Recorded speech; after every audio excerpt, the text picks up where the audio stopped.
Hi, my name is Abir Danani, and it is my pleasure to introduce Professor Angela Bahns this afternoon. Professor Bahns is an associate professor of psychology here at Wellesley College. In her classes, she emphasizes the connections psychological principles and theories have to everyday life, whether that is in policy work, social issues, or human experiences. She specializes in researching the dynamics of prejudice. In using experimental methods, her research tests the hypothesis that negative effects drive the cognitive and behavioral components of prejudice, including perception of threat, stereotypes, and behavioral responses. The goal of her research is to understand how and why people justify prejudice and how to reduce it.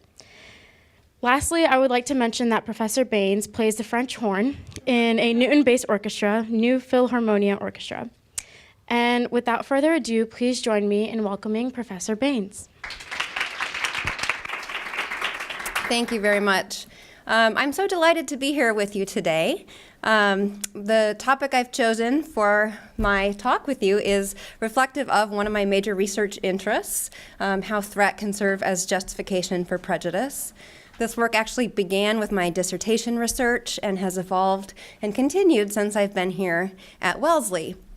And when I was thinking about how to sort of bring you into the context of this talk or to think about why I do the work that I do, I remembered that when I was a fresh out of grad school PhD holder on the job market, that I got some advice from my graduate advisor in going around to interviews and presenting this research. And he said, Angela, you really need to start with making the case for why we need to study prejudice, with the implication being, why do we need to study prejudice still, right? And that kind of surprised me because obviously I had chosen this as my major area of specialization in my PhD work, and it was obvious to me why it was important.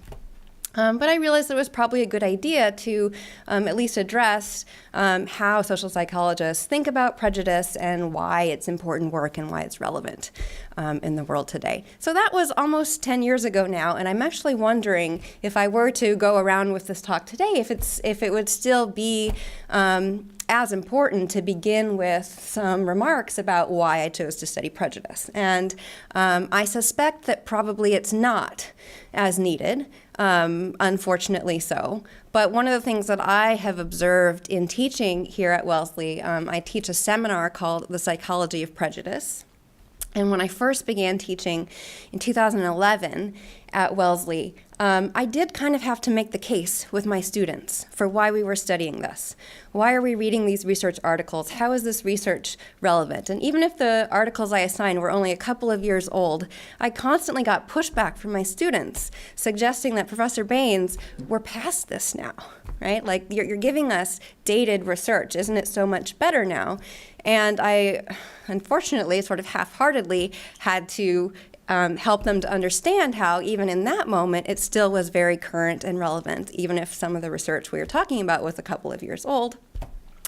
But I will report to you that in the past couple of years that I've taught this seminar at Wellesley, we haven't been having these conversations. You might not be surprised to learn, right? So students are coming understanding the urgency and the relevance of prejudice as a social issue in our world today, and how some knowledge about the psychology behind it is useful to them in their lives. Right? So while the world stage and the events that have led to this sort of shift in perceptions of relevance and applicability of my research program, right, may be unfortunate, I've actually found it very energizing in my own work, right? Because while we can't control what's going on in the world, we can control how we understand it and what we know about how to respond. And so I find that in working with students and telling them about my research and studying other psychologists' research on the dynamics of prejudice and the underlying processes, that there's been a renewed sense of energy and mobilization in that.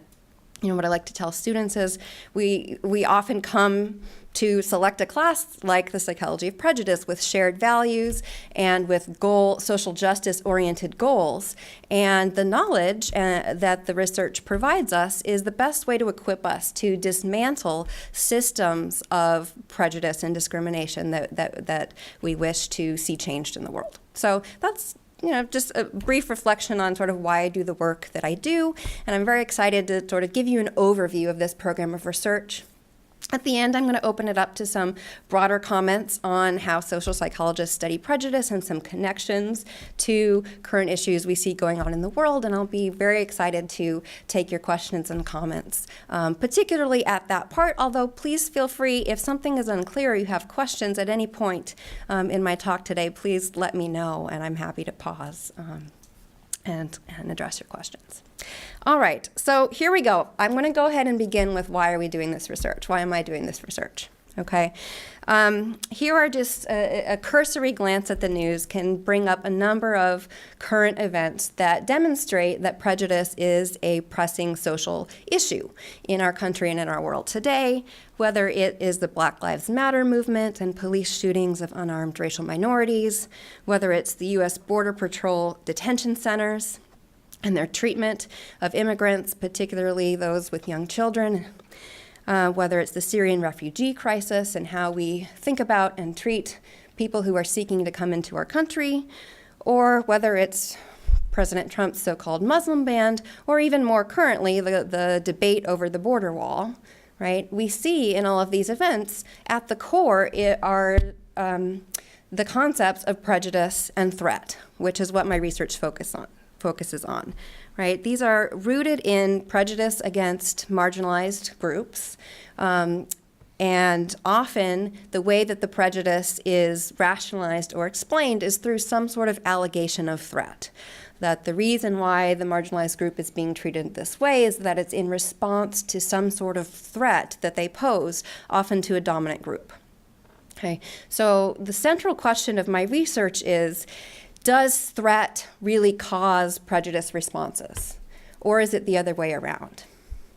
Okay, so it's really a question of causality.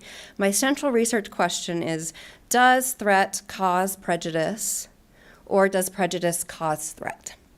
Okay, so let's first think about why this matters, right? At a cursory reading of this research question, you might think that it's a theoretical technicality or splitting of hairs, right? That an experimentalist is excited to see which way the causal arrow goes in a relationship between two variables, right? But I want to suggest to you that it's actually much more than that in terms of the implications it has for how we understand prejudice and how to best reduce it. Okay, why does it matter if threat causes prejudice or if prejudice causes threat? Well, I think because a threat causes prejudice view or understanding assumes that it's something about them in this case meaning the outgroup, often a marginalized group. It's something about them that makes them threatening, rather than something about us that makes us see them that way. Okay? So this question of causal direction highlights the subjective nature of threat perception, rather than threat just being natural and a characteristic that people possess that reflects their inherent traits and qualities, right? It suggests that threat is something that is constructed actively by a social perceiver. So this question is consequential because the responsibility for the prejudice gets shifted from the target group back to the perceivers. Okay, so this, I think, bears very important implications for prejudice reduction, which I'll return to at the end. Okay, so we know that I am after this question of causality, and I'm going to use experimental methods to try and get at this question. I want to tell you a little bit about the background of the study of prejudice in social psychology, so that you can see where this question comes from and how it's a new contribution. Okay. In social psychology, the prevailing theories of prejudice, of which I have two examples here, intergroup threat theory and the socio-functional approach, are cognitively based theories. And these theories tend to assume that cognitive processes like stereotypes and threat perceptions come first in the sequence of intergroup processes, and that stereotypes and threat about social outgroups exist, and then perceivers respond to that stereotype or threat with a prejudiced response. Okay, so the prevailing view is that threat causes prejudice. My work turns this idea on its head and places responsibility for the prejudice on perceivers rather than targets. And I've used experimental methods to demonstrate that already existing prejudice can cause new stereotypes and threat perceptions to emerge because they serve to justify the prejudice. Okay, so I want to tell you a little bit more about the theoretical background for my hypothesis, this model that I test in my research, whereby already existing prejudice can cause new threat and stereotypes to emerge.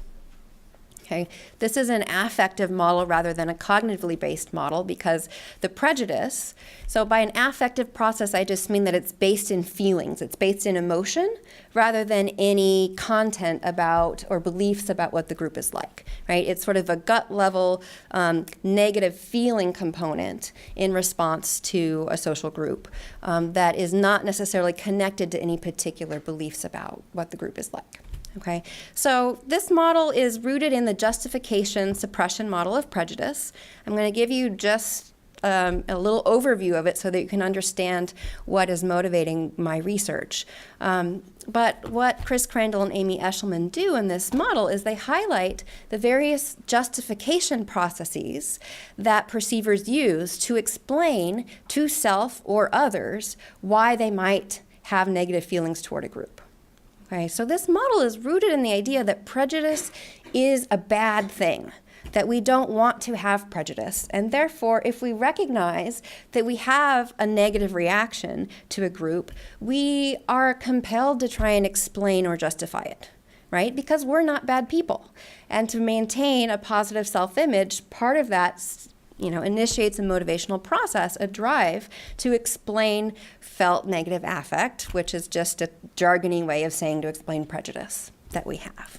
Okay, so because we have this drive, we seek for justifications. And justifications are any explanation for why a prejudice may be acceptable. And it could be a belief system, it could be particular values, it could be a set of religious teachings, it could be particular stereotypes or threats. Okay, so rather than the prevailing view in the field that stereotypes or threats sort of already exist to describe how people are and that then causes prejudiced responses, the JSM considers them as releasers of already existing prejudice. So imagine that people have genuine prejudice that comes from all sorts of sources in the world. It can be formed just through passive exposure is one way that we can acquire negative associations with marginalized groups. And that genuine prejudice isn't necessarily what we're able to observe in the world.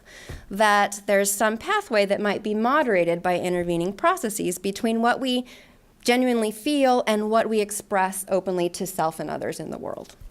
Okay, so these intervening processes are suppression and justification. So because there's generally consensus around the idea that prejudice is bad, there's a whole host of suppression processes, like social norms of acceptable behavior in different spaces, that reduces the expressions of prejudice. Okay, so if we genuinely feel prejudice, suppression processes like social norms suggest that we ought to keep those negative feelings private and not let them seep out into behavior, not express them openly. Okay.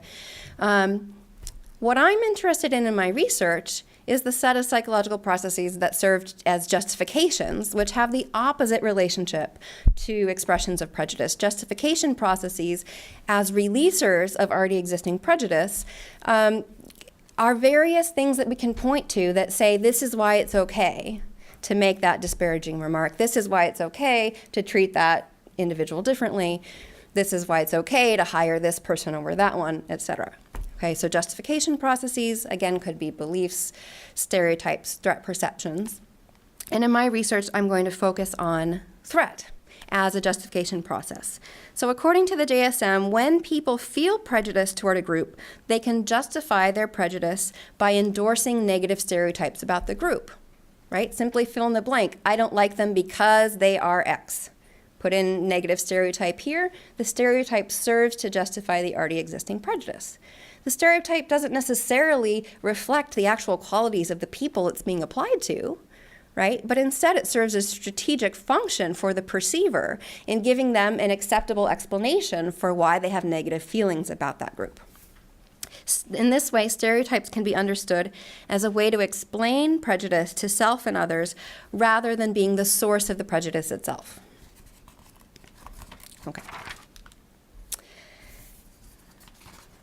Okay.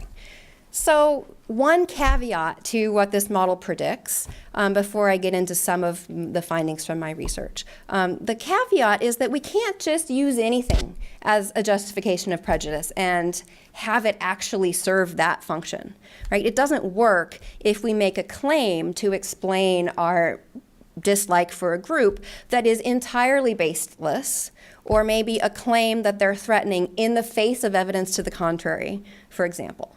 Right? So if it's not somewhat plausible to serve that purpose, it's not going to serve a justification purpose. And that's one of the things I'm going to test in my research is when people use stereotypes or threats to justify their prejudice, is there a breaking point, or can we get them into a context in which claiming that threat no longer works to justify the prejudice? Okay, so back to the model that I'm trying to test. This is actually a bit of a methodological challenge in order to test the hypothesis that prejudice causes new threat to emerge. Because if we use existing real-world groups, right, that people know something about, there's likely to be already existing stereotypes and threat perceptions from what you hear in the news, how people talk about the group, right? So if we're trying to get a clear causal ordering, we really need to identify a target group that people have prejudice toward, negative feelings about, but no prior stereotypes or threat perceptions. So the way I've solved this challenge in my research is to use novel groups, okay? So actually, I've discovered that using patently made-up groups, fictional groups, doesn't work because people aren't willing to ascribe stereotype traits and threat perceptions to people that they know are just made up. As a graduate student, I tried to run one experiment about the groups Marmandy and Panwicken, and had their little coat of arms as group symbols, and that little fantasy world just totally failed. The manipulation check failed. And so I discovered that people have to believe that these are real groups, but importantly, they have to basically have no prior knowledge of them. So what I've done is through pretesting, identified actual countries like Eritrea, Mauritania, Guyana, and Suriname are some of the groups I've used in my experiments that my undergraduate participants know are real. They do know that they're real countries, but they know very little about them on average, right? Okay, you get the occasional person who has some knowledge of that group. But so on the whole, we're working with target groups that people have neutral feelings toward and rate as highly unfamiliar, and so that they're unlikely to have any existing stereotypes or threat perceptions about the group. Okay, so with this method, what I've shown, I've used a conditioning paradigm to take the novel groups and to create what I call new prejudice. It's an affective or a feelings-based association, basically through classical conditioning of repeated pairings of the group name with positively or negatively valenced pictures and words. I'm going to show you what this looks like in just a couple of more slides. But to condition them to have a automatic negative association with one of the groups. Doesn't matter which group it is, it's all counterbalanced, right? But in these experiments, here are the findings from one of my dissertation studies. We find that stereotypes emerged on the warmth dimension. So what you see in this graph is endorsement of stereotypes along a warmth dimension, traits like friendly or unfriendly, agreeable, helpful would be in the warmth dimension, or the competence dimension, things like intelligent, skilled, okay? And whichever group was conditioned to have negative feelings, the black bars, becomes to be rated as less warm relative to the other group that was associated with positive things, okay? So this was some of the first experimental evidence consistent with the JSM hypothesis that newly created prejudice can cause stereotypes to emerge. And the reason why the human mind might devise a stereotype of low warmth, for example, why all of a sudden you know nothing about Eritreans and now you're claiming that they're unfriendly, right? Well, it's because you recognize that after being exposed to that conditioning procedure, you have negative feelings towards Eritreans. And you have no other way to explain it. You're a good person. Surely it's not that you're biased. So it must be that it's something about Eritreans. Perhaps in this experimental context, it seems most plausible to claim that they're unfriendly or less friendly relative to the other group, at least. Okay. So I moved on from showing the effect on stereotypes to thinking about threat perceptions. And what I wanted to do with my research is to demonstrate proof of method, so show that we can use this conditioning paradigm to create new prejudice in the absence of any knowledge about the groups. And then critical to the hypothesis, show that new threat perceptions can emerge after the activation or the creation of negative affect. So that groups that people knew nothing about all of a sudden are coming to be rated as more dangerous and violent and untrustworthy, simply because those threats pose as an acceptable explanation for the felt negative affect. Okay, and then finally, I'm going to show you the results from an experiment that tests this plausibility clause to say, can we always use threat to justify our prejudice, and does it always work, or sometimes is it just not plausible to claim that a group is threatening? All right. So I'm going to show you a short demonstration of my conditioning procedure that I use in all these experiments. What we do is we take the novel group name and we pair it by showing it on a computer screen at the same time as a negative image or word. These come from a normed database, so they're designed to evoke a relatively strong level of negative affect. Okay, and they're exposed to repeated trials of the group name with negative stimuli. And the other group, so it's all within subject's design, and so it's always their feelings towards the negative affect group relative to another group that gets paired with puppies and kittens and ice cream and sunshine and rainbows, essentially, right? So we're kind of, we're trying to polarize ratings a little bit, because what I'll show you is that these effects that we observe are pretty small in effect size, and so it's a subtle difference that we're creating in a laboratory context. Okay, so here's what it looks like.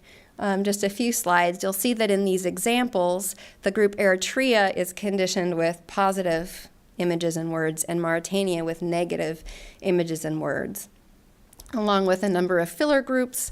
They're given a task so that the participants are searching for a particular group name that's not one of the targets to sort of distract them so that they're attending to the screen, and so that they are sort of exposed to the contingent pairings, but not necessarily looking out for it.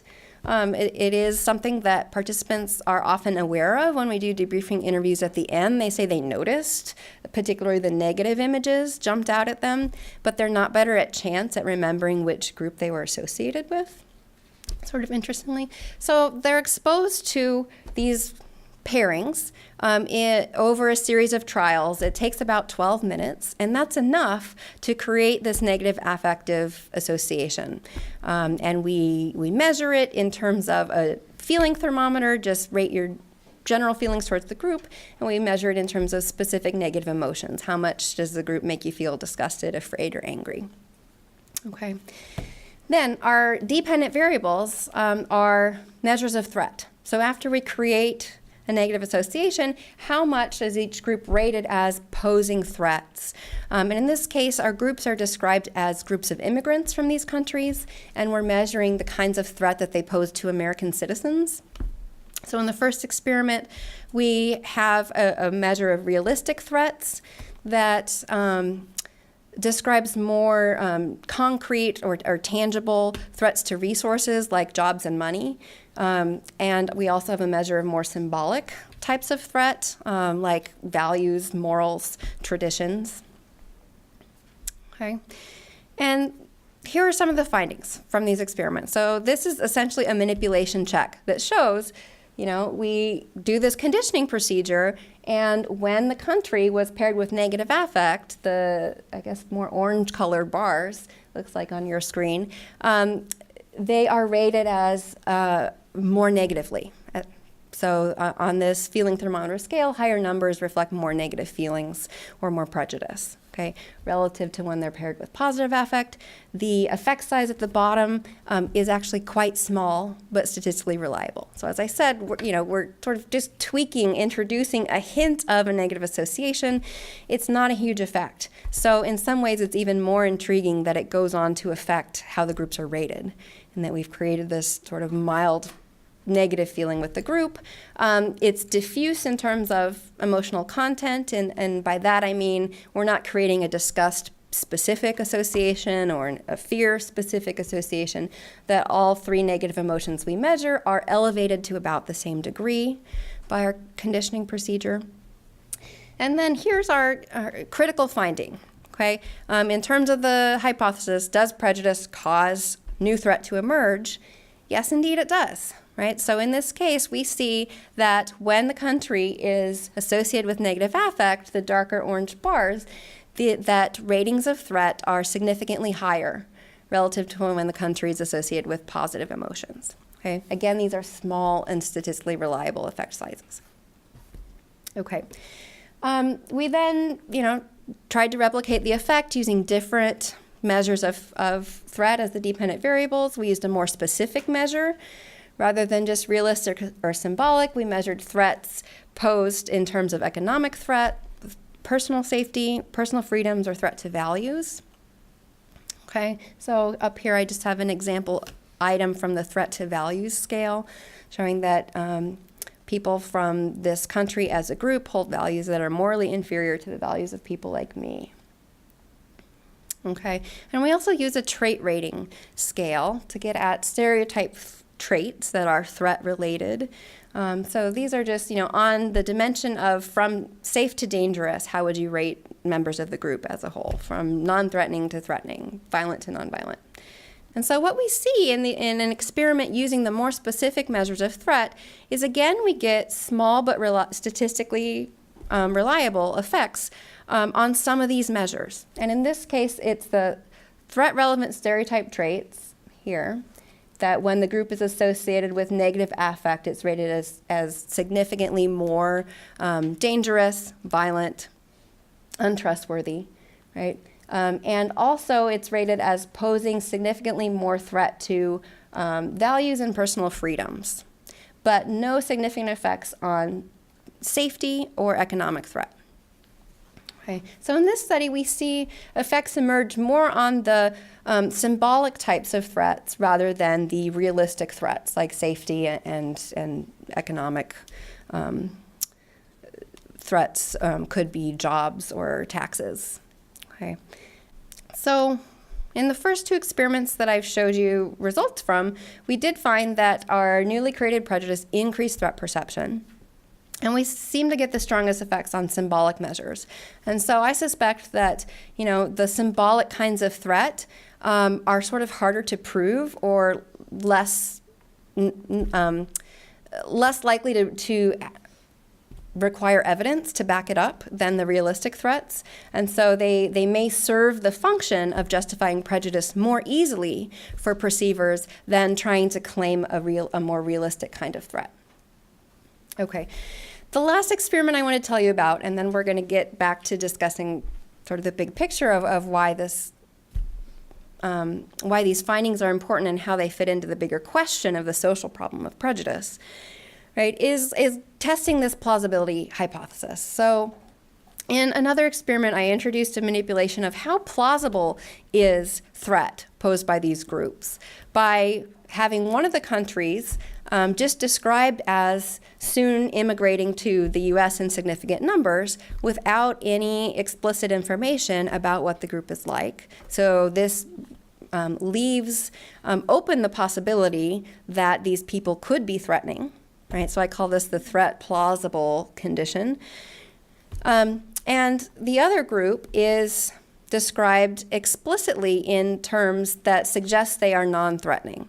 So there's concrete information that at least someone is attesting to the fact that we know that they are low in realistic threats by taking low-wage jobs, they're not a tax burden, that they're low in safety threats and describing them as nonviolent, and low in sort of symbolic threats and describing them as honest and law-abiding.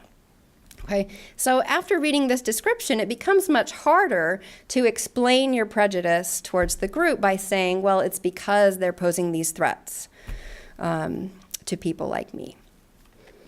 And so what I found is the critical test of the plausibility hypothesis is how is the group rated when threat remains plausible. Again, that's the condition where there's no information given about what the group is like relative to the condition in which it's explicitly described as non-threatening. Well, indeed, endorsement of threat goes down in the threat implausible condition. So we can't always make these claims of threat and have it serve to justify prejudice in the face of evidence to the contrary, right? Threat is no longer available as an acceptable justification for prejudice. Okay, so this might be one hint as to how we might go about trying to reduce prejudice, how to reduce claims of threat through basically contesting that perception. And I want to return to this idea. Interestingly, in this experiment where we knocked out the threat perception by giving them explicit description that they are non-threatening, is while they're not rated as threatening as much anymore, they're still rated negatively in other dimensions. So other negative stereotypes that we had that are not threat relevant, so for example, how helpful they are, right? The group that was conditioned with negative affect is still negatively stereotyped in other dimensions. So, okay, so you just told me I can't claim that they are threatening, but I don't, I'm just basically fill in the blank. I'm going to justify my prejudice by saying that they're smelly or unhelpful or unfriendly, right? That has nothing to do with the description you gave me in terms of being non-threatening. So both in general feelings and other stereotype traits, we see a still present effective condition prejudice, even with that description that describes the group as non-threatening. Okay, so across these studies, what I've demonstrated is that prejudice can in fact cause prejudice to emerge, except in cases where the threat is made implausible. So this is support for the JSM-based hypothesis that pre-existing prejudice can cause threat perception. Okay, this supports an understanding of threat as something that perceivers can strategically use to generate a plausible justification for prejudice. We show that it's more than just general consistency motives. By that I mean, one sort of reaction to this set of data was, oh, you're just doing affect matching or general consistency of you've given them negative affect and they're of course going to rate the group with negative traits, right? Basically bad goes with bad.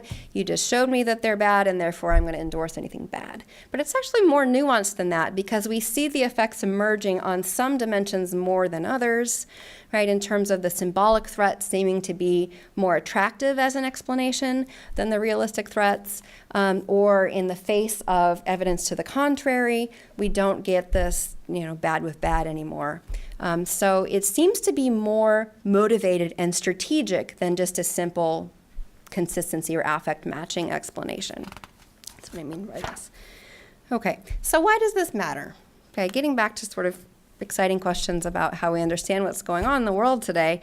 One of the implications of these findings is that the pathway between prejudice and threat is bidirectional. Okay, so threat can cause prejudice, as the prevailing view in the field suggests, but my colleagues and I demonstrate that prejudice can also cause perception of threat.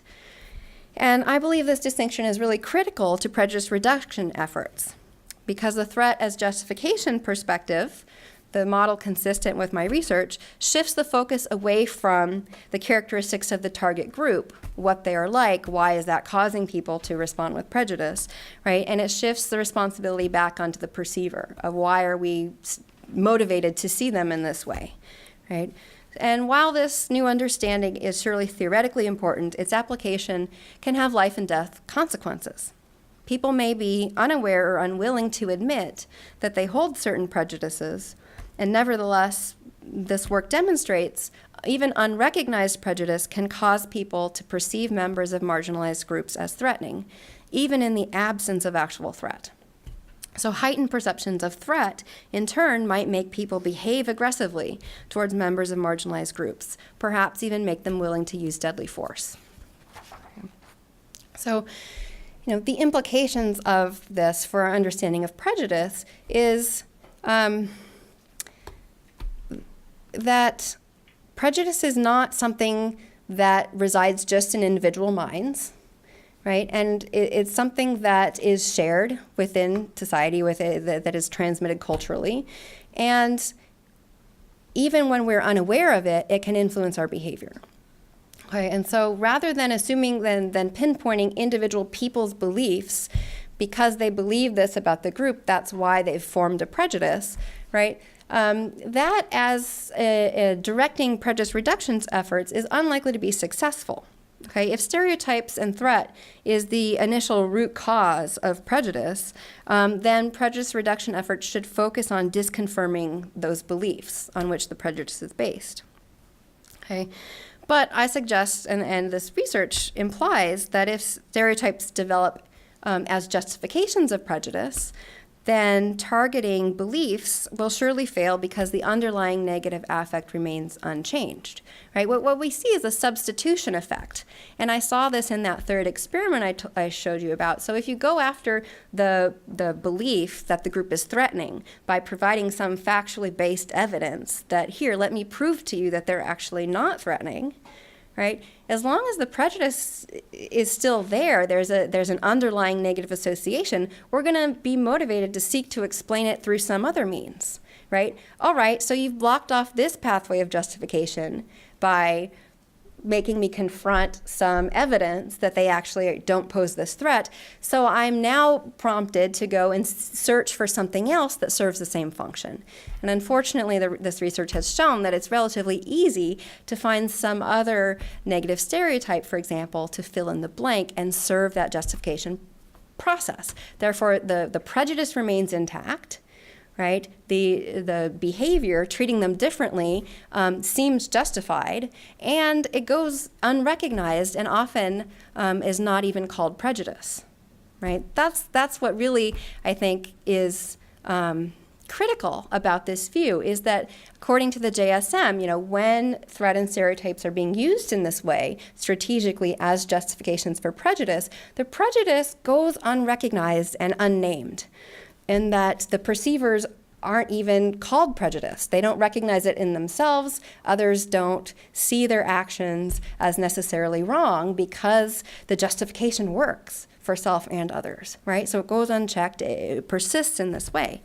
A stereotypes as justification perspective instead recommends that we target the underlying affect, right, itself rather than the justification. Combating prejudice by exposing people to more positive relative to negative representations of a target group is likely to be a more effective strategy than targeting a particular stereotype or belief. Okay, so yes, this is a bit glib.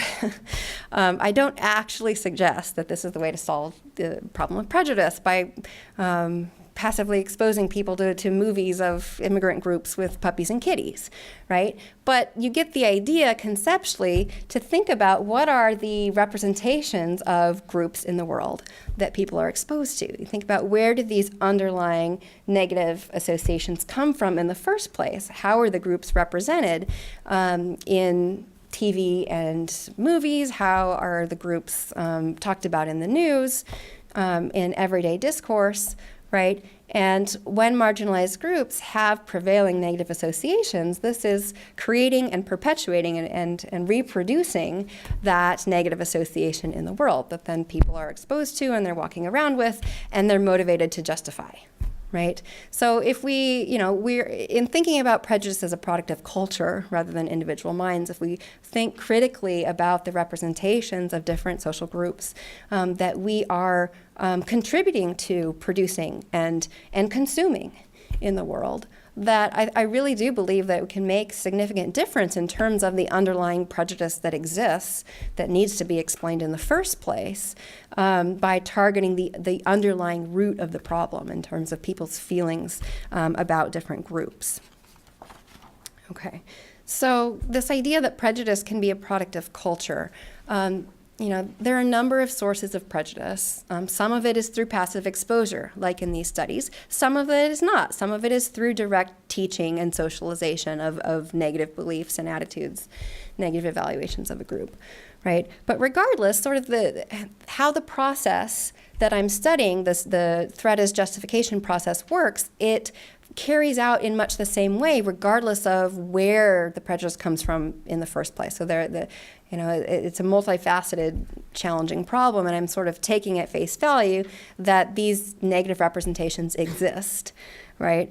But what I see really is a very serious problem that we all can work on addressing is that in some of these conflicts in our world today where prejudice and threat are at the root of the problem, right? In terms of police shootings of unarmed minorities, in terms of people's opposition to Syrian refugees or migrants from any country, in terms of the fear and mistrust of Muslims, in terms of the poor treatment of immigrants in border detention centers, right? The really critical issue is that because threat is serving this justification process, that the prejudice goes unrecognized and unchecked, right? It's not widely recognized or admitted that at the root of the problem is people's prejudice towards these marginalized groups, right? People are, again, very happily and effectively explaining it in terms of the traits of those people and suggesting it's, well, they're this way and that's why we've responded, rather than I'm starting out with prejudice, whether it's, even implicit bias, whether or not it's aligned with my explicit personal beliefs or not, I'm at least willing to admit that I might have some unconscious bias here and that might be coloring the way that I view people, right? So the prejudice doesn't have to be explicit prejudice, and by that I mean something that is aligned with your personal beliefs that you would openly admit to. It can be implicit prejudice or unconscious that we're just merely exposed to. And when these systems work together like this, when negative affect that comes from the world is activated and we're prompted to justify or to explain it in some way, we don't even call it prejudice, is the key thing for me, right? So, according to the JSM, a well-justified prejudice is often not even called a prejudice. So my work, I believe, furthers the goal of promoting social justice by requiring that people take seriously the idea that they may be biased in claiming threat from others, even if it's not their intention to be unfair, right? Because when these systems work like this, it's actually, our minds are very effective at going through this justification process, maybe not even consciously, and therefore we're not only convincing other people, it's not like we're just trying to save face, but we ourselves often don't even recognize the prejudice in ourselves when we are employing some of these justification processes, and then they're functioning as they're sort of designed to do. Okay. I'm going to pause for a minute and see if there are any questions about my research before I shift gears a little bit. Wait for the mic, I think. Thank you. Hi, my name is Sumaya. I wonder like how you account for authority in your research. So, for example, how did you present to the subjects of your research the biases or like the negative like statements about certain immigrant groups? Because I'm not really sure how to frame this, but I guess some initial questions that came up in my mind were like, generally sensible people are going to question their sources. They're going to question the credibility of those sources, and there's an authority factor there. Mm-hmm. And like, it seems to be a lot of confirmation of like with one of the with the threat plausibility manipulation, offering one option that was threatening and the other option that seemed less threatening, it's not necessarily that the other, in my opinion, was less threatening, but rather it gave more power to the perceiver because it put them on a pedestal compared to the immigrants that were described in the story, because it placed them above them by saying, like, well, these are low-income jobs. These are jobs that you don't want. And so I get that that's less threatening, but I feel like there's a missing element of power. Yeah, I see what you're saying, and I think that that's definitely relevant in the experiment where we actually gave them some information about the groups, that we gave some suggestion of how you ought to think about what these people are like. In the first experiments, we actually don't tell them anything. So that it's based on no information and sort of out of the blue, just out of the affect, they come to endorse the threatening traits more strongly relative to when the group is associated with positive affect. So in terms of when they get this description that suggests that, oh, yes, this group of people is non-threatening, I think what you're describing, potentially there could have been some pushback against that, what we call in psychology is reactance of, oh, you told me that they're not threatening to me, therefore, I don't. Either you can buy into that or you can push back against it and say, oh no, actually you're wrong and I do think they're threatening, right? So the data suggests that we didn't get a lot of reactance to that manipulation because when we described them as non-threatening, participant ratings coincided with that and they rated them as in fact less threatening. I think that's what you're highlighting here is sort of a problematic view of immigrants in general, in that it's sort of perhaps didn't seem that unusual to our participants that they're reading this description and that it's describing the group as holding low status positions in society, et cetera, right? So because we didn't observe the reactance, I think that that's suggesting that indeed it's sort of playing into people's stereotypes of immigrants. Okay, just kind of to follow on to that, I really like that you highlighted that they're not necessarily mutually exclusive, that one wouldn't necessarily cause the other in all situations. Yeah. But I wonder if your results presented any indicators of whether one or the other was stronger or more concentrated in populations, like which one were they more susceptible to? Or is that separate? In terms of types of threat? Mm-hmm. Or are people, do you think that it's people are more susceptible to have to justify their prejudice because of actual experiences of threat or actual told, being communicated why these groups are threatened, or are groups generally more susceptible to develop these, the exact opposite to that, yeah. Okay, so just to make sure I understand the question, you're curious about why people might endorse certain types of threat more than others. I think it entirely depends on the context, right? And so I think probably some guiding points would be that whatever is most salient to you, so if there is some personal experience that makes it come to mind more quickly and sort of an availability thing, that you're more likely to gravitate to that. So what makes something more available could be your own experience. It could be representations that you see in the news, for example, that makes that come to mind, make it seem a more likely threat to fill in the blank or to serve the purpose to justify prejudice. So that's one reason. It's hard in the context of these studies because we used groups that people don't know anything about, right? There wasn't a lot of context in terms of directing what kinds of threats they might latch onto to justify it. I think if we were to do some research with known groups, you sacrifice the causal direction capability, but you would gain insight into the specific types of threat that are more plausible in different intergroup contexts. But I think, the bottom line is that people are going to gravitate to what is easiest and does the job of making, explaining it away, essentially, right? Remembering that from this model, the ultimate goal is to maintain your positive self-image, right? And so whatever sort of ties it up neatly in a box and doesn't make you grapple with or recognize the prejudice in yourself is going to do the job. And that's going to be different for different people. I don't think it's that easy to predict across the board what type of threat or stereotype might be used in any given situation. Let's go right here. Oops, excuse me. On the end here.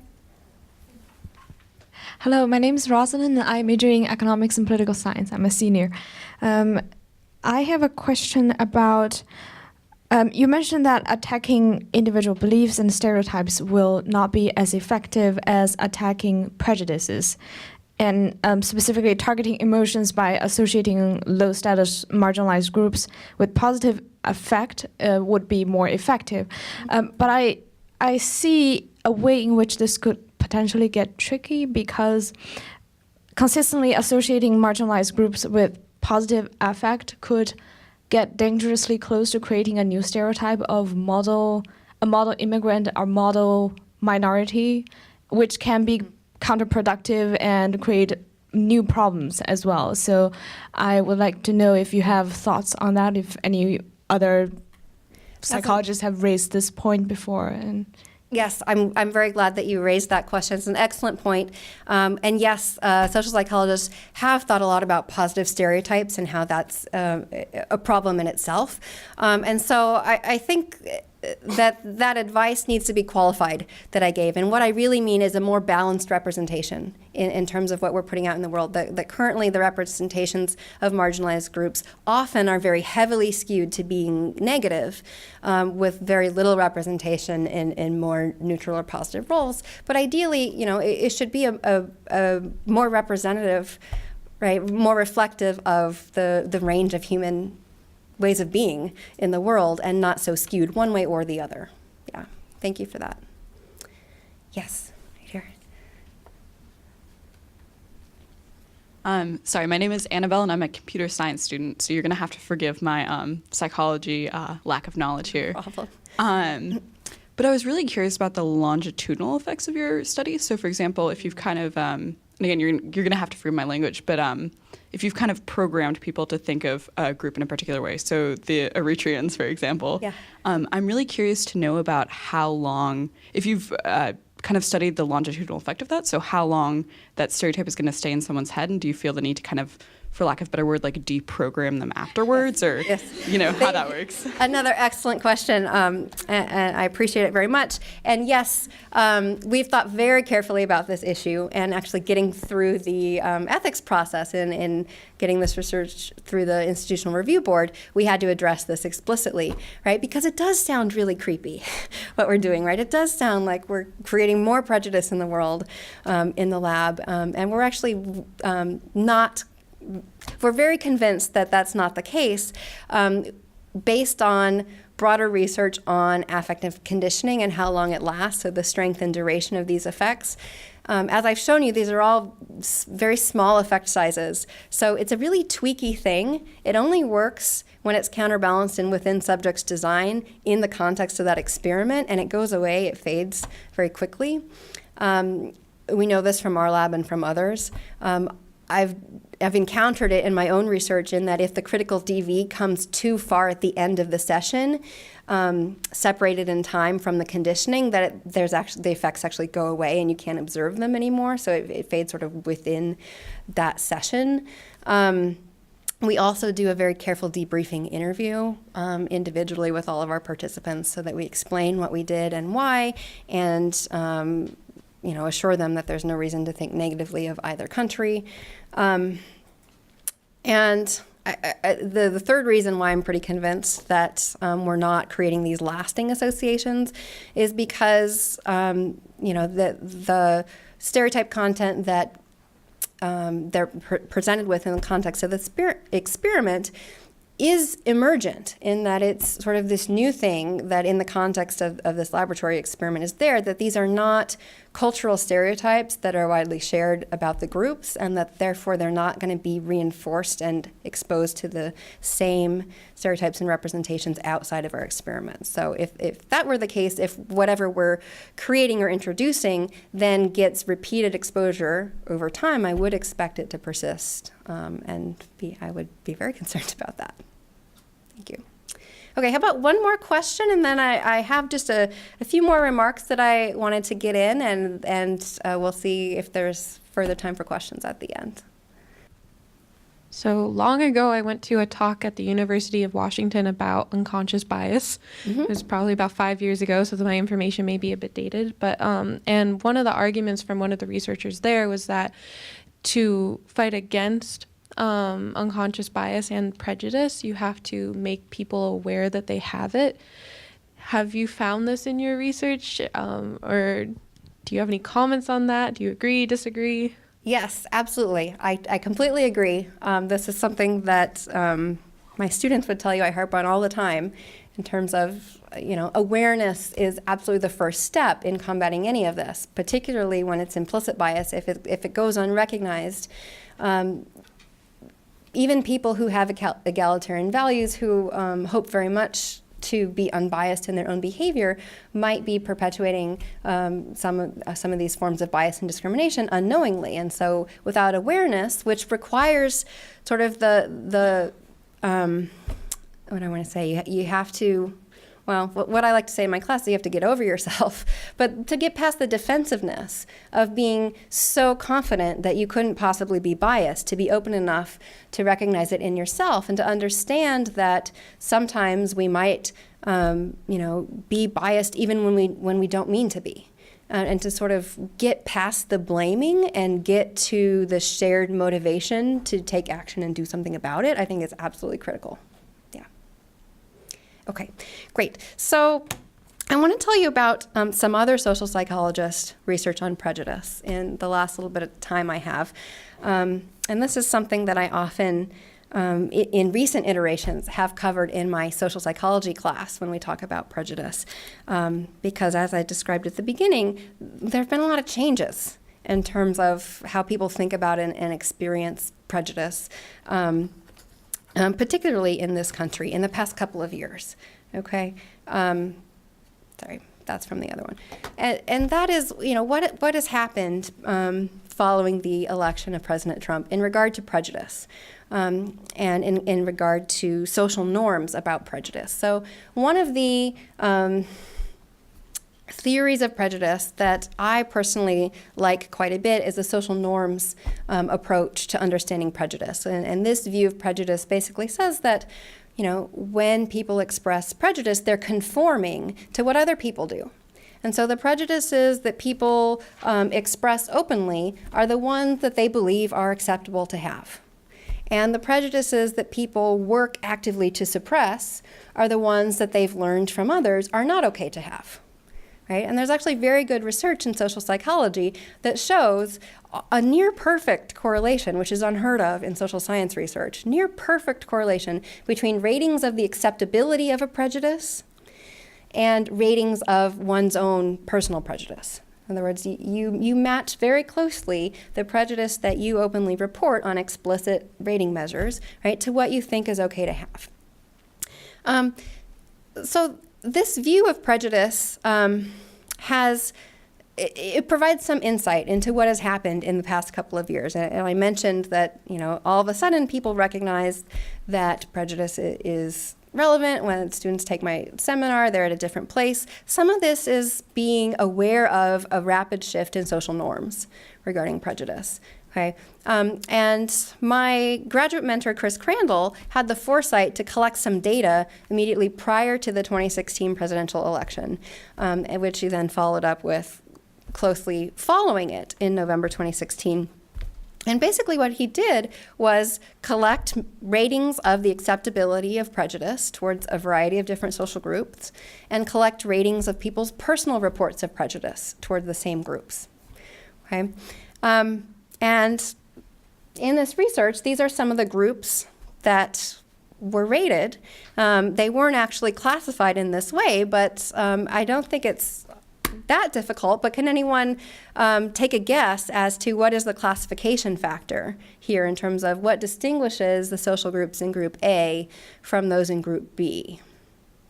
Or at least what is one distinguishing factor that might be related to the 2016 presidential election? Any guesses? Yeah?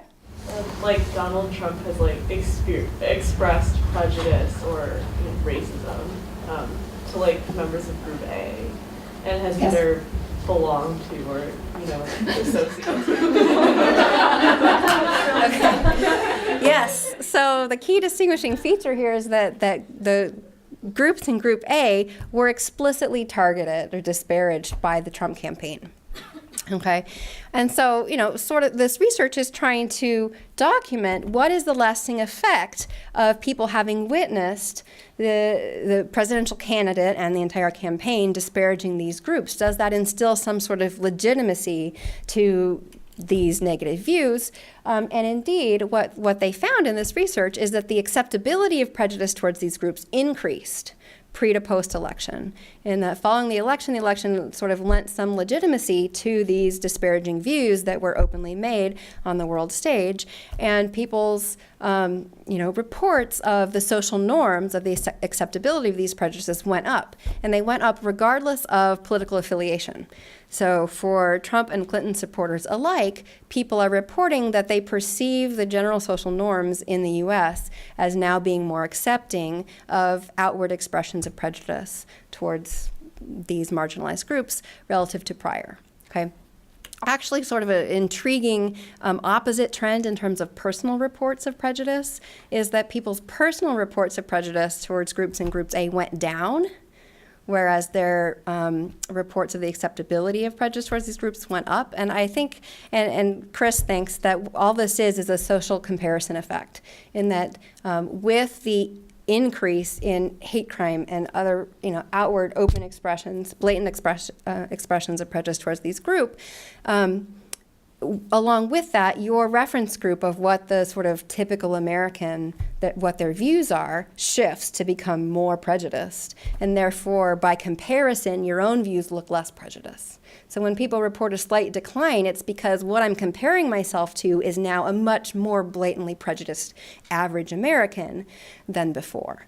Right? But really the story I want to highlight for you is this shift in social norms, right? And that now we've got more people thinking that it's okay to express negative views towards these groups, right? And so that we're seeing an increase in blatant forms of prejudice that prior to the election, not that this created the prejudice, I think it was there before, but that prior to the election, more people actively suppressed, right? And maybe to the extent that they were aware of it, people actively worked to try and not let it influence their behavior. And now we've got sort of a releasing effect of it seeming more acceptable, people being more willing to express it openly.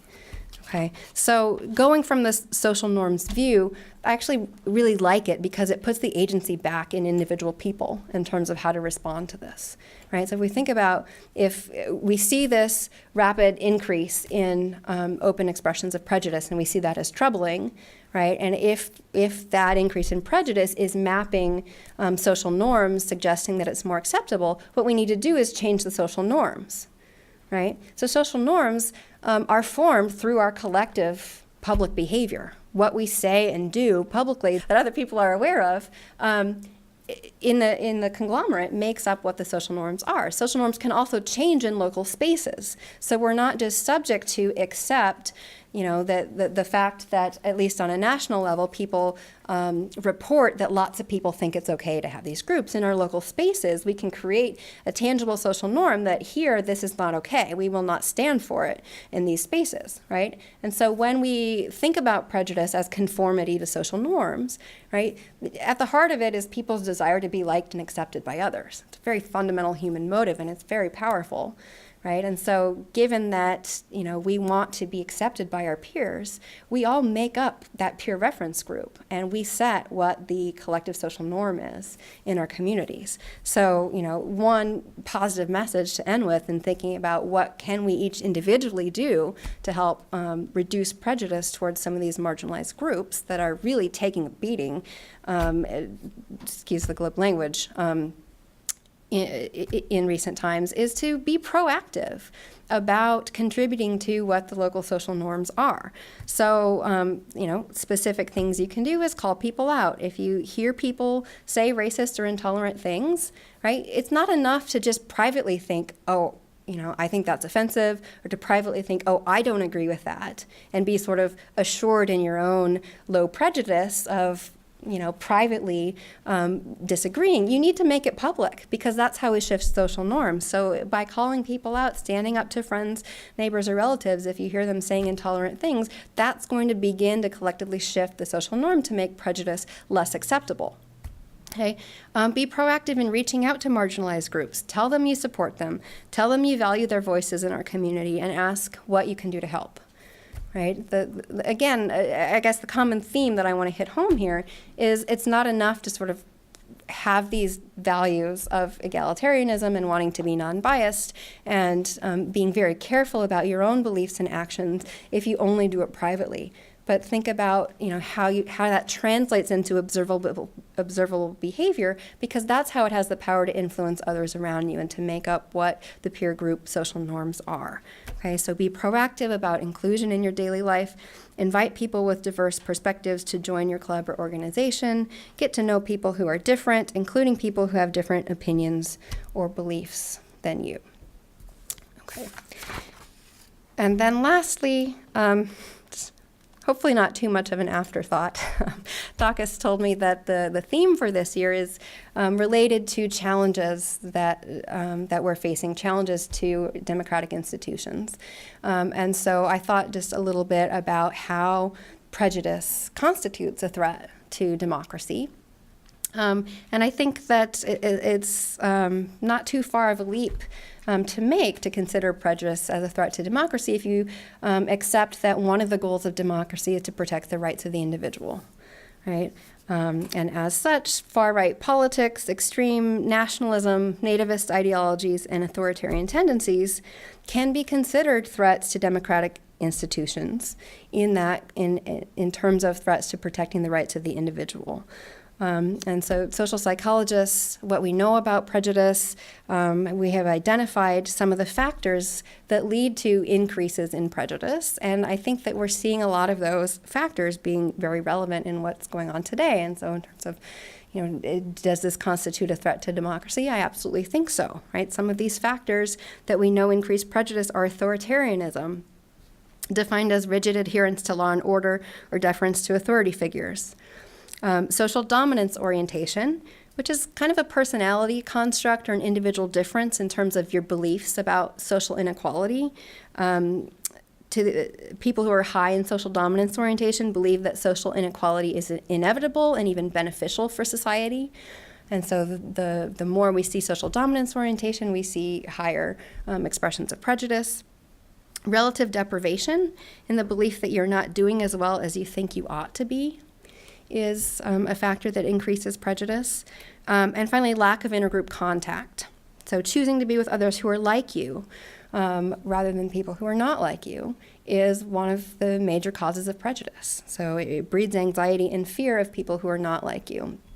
And sort of a nice place for me to end, because it touches on my other major area of research, which is friendship choices, which I see as entirely related to prejudice, and that one of the best strategies to reducing prejudice that social psychologists have come up with is diverse friendships or cross-group friendships, of getting to know people in the context of a close relationship, and where two individuals are equal status, they have respect for one another, the contact is repeated, it's informal in nature, it's voluntary.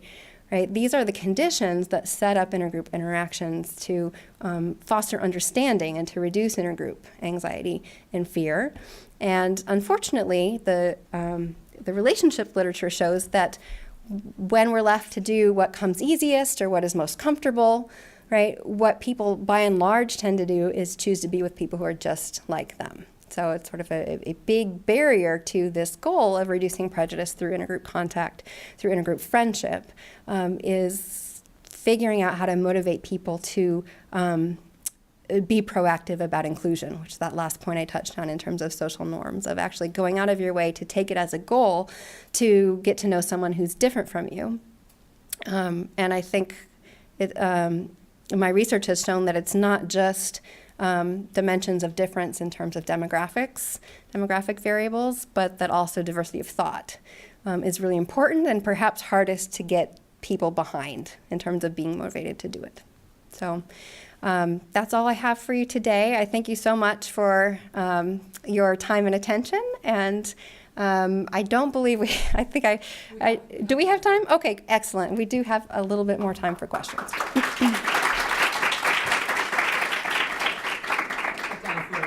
questions. Great. For once. Here in the front row. Is this okay? Thank you so much for providing this model in terms of understanding very complex current events. My question is around this idea of balancing both the positive and the negative associations with the groups in questions. And particularly, are there forms that those can take that are more powerful? Meaning, my example would probably be in news coverage of R. Kelly.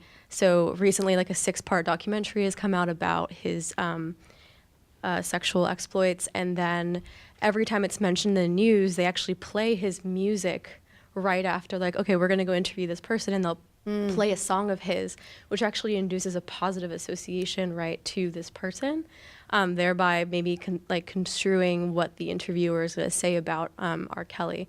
And so I was wondering, are like songs, are images, like words, like which of those kinds of media forms are more powerful in influencing both positive and negative associations? Have you looked into that? So that's a great question. I'm not entirely sure that I have the best answer, but I think in terms of research on mere exposure, people, the more you, so in terms of music, the more you hear something, the more you like it, just through familiarity alone, may be relevant in this case, right? So I think in the R. Kelly example that you brought up, the criticisms of his behavior and hoping to deter, sales of his music have come in the face of an already established fan base, right? That through repeated exposure has already a very pre-existing strong positive association. That's a much harder battle to fight in terms of trying to change behavior than if you begin at a neutral point with a not well-formed attitude. And definitely research on attitudes show this. It's clearly harder to change a well-established attitude, that newly emergent attitudes shift around easier. In terms of sort of channel of information, you saw in my research that I'm an affective primacy kind of girl.